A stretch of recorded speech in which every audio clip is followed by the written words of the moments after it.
Okay, so we've really done a lot of lessons on dress forms, but I really hope that you are getting something.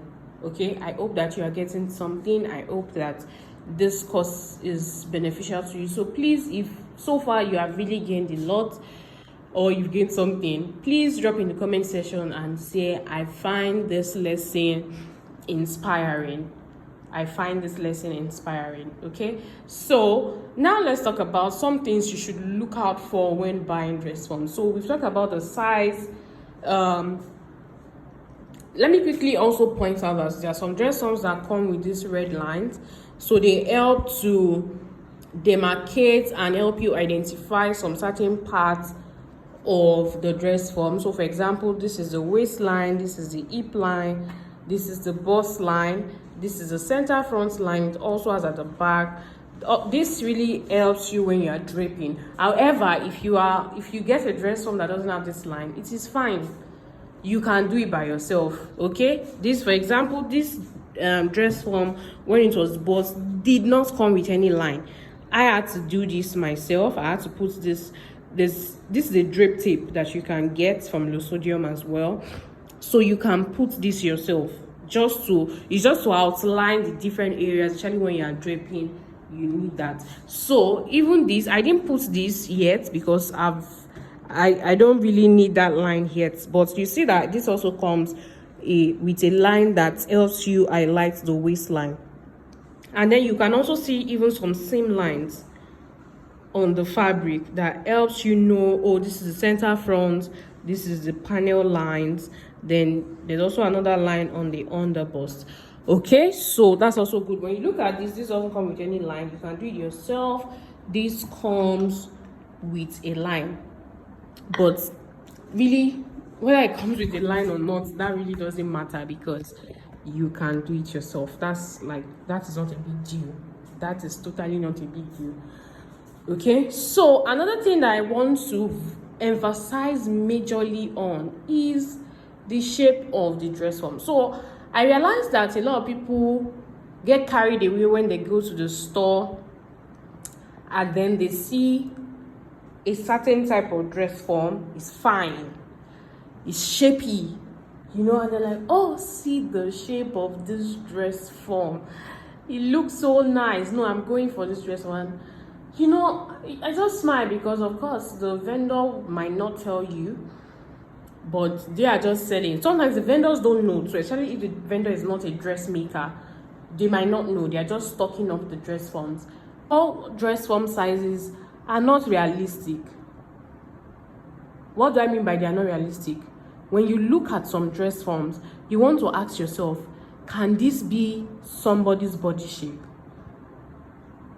No, you really just have to ask yourself.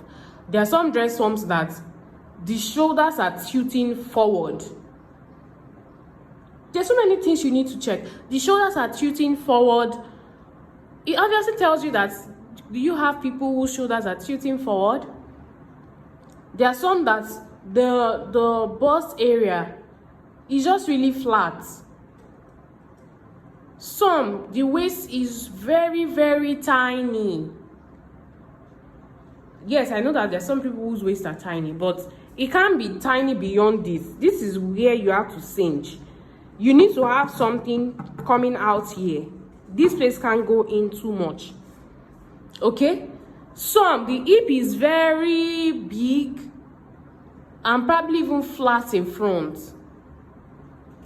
Do you understand? Some, from shoulder to the waist, is too long, and some is too short. Do you understand? All of my dress forms, by the way, have amazing sizes, because I really check amazing shapes.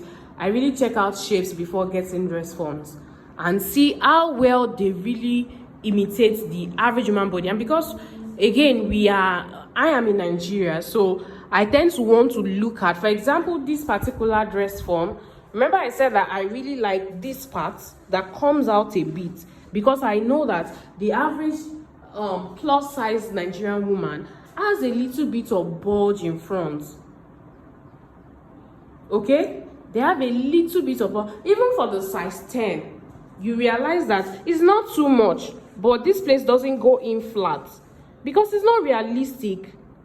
When you look at your body from your waist, you can still touch a little part of your tummy that comes down. It doesn't totally flattens out from the waist and then it flattens out all the way down. No. So when you go to shop for dress forms, you want to first check, does this shape, size and everything, does it look realistic? Can a human body be like this? Because these are one of the ways. Remember, you're going to be using your dress form to imitate the body of your client. So it needs to be, it might not be perfect, but it needs to be close to being perfect. So don't get dress forms that the shoulder to waist is too long, when you know obviously most of your clients are not even very, very tall. Okay, because there's no way you want to shorten the length. Do you understand? There's no way you want to shorten the length. But if you work with some of these dress forms, have average size from shoulder to waist, which is ideal. That's like your half length, which is ideal.